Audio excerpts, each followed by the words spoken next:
ஆண்டவரை நாம் பின்பற்றும் பொழுது நமக்கு பாதி எங்க பாதி எங்கன்னு இல்லை, தன்னைத்தானே வெறுத்து என்னுடைய காரியங்களுக்கு முக்கியத்துவம் இல்லை, கடவுளுடைய காரியத்துக்கு நான் முக்கியத்துவம் கொடுப்பேன் அப்படின்னு.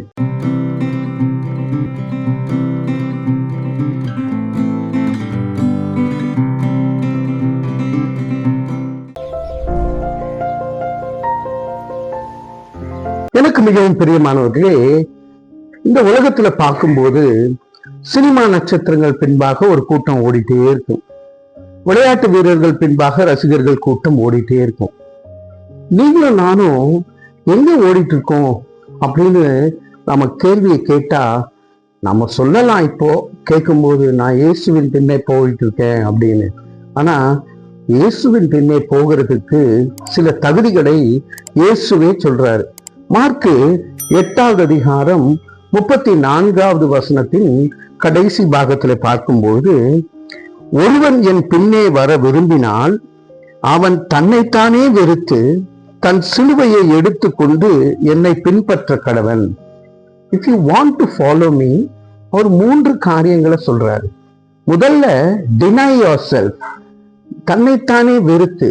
அப்படின்னா என்னங்க, நம்மளை வெறுத்துடணுமா அப்படின்னு சொல்லி இல்ல, நமக்கான காரியங்கள், முக்கியமான காரியங்களுக்கு நாம எப்படி முக்கியத்துவம் கொடுக்கிறோமோ அந்த முக்கியத்துவத்தை உலக பிரகாரமான காரியங்களுக்கு கொடுக்கிறதுக்கு பதிலாக கடவுளுக்கு முக்கியத்துவம் கொடுக்க வேண்டும் என்று.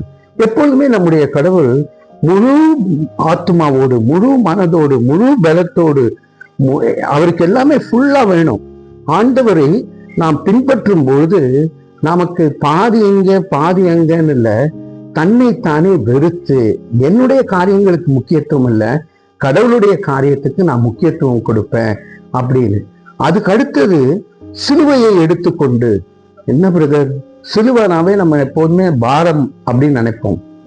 ஆனா சாபமான சிலுவையை அன்பின் ரூபமாக மாற்றினவர் இயேசு கிறிஸ்து. அப்போ இயேசு கிறிஸ்து நமக்கு சொல்லிக் கொடுக்கின்றது, தன்னை நேசிப்பதை போல பிறனை நேசி என்று. இந்த ட்வின் கமாண்ட்மெண்ட்ஸ்ல இது 2 தான் சொல்லுவார் ஆண்டவர். முழு இருதயத்தோடு, முழு ஆத்மாவோடு, முழு மனதோடு, முழு பலத்தோடு என்னிடத்தில் அன்பு கூறுவாயாக. அடுத்தது, ஒருவன் தன்னை சிநேகிக்கிறது போல பிறனையும் சிநேகிக்க வேண்டும் என்று. அப்ப கிராஸ்ன்றது ஒரு பர்பஸ். கடவுளுடைய கிராஸ், அந்த இயேசு கிறிஸ்து சுமந்த சிலுவை பிதாவினுடைய சித்தமாயிருந்தது.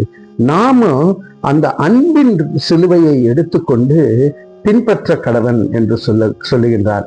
அதற்கு பிறகு ஃபாலோ மீ என்று சொல்லுகிறார்.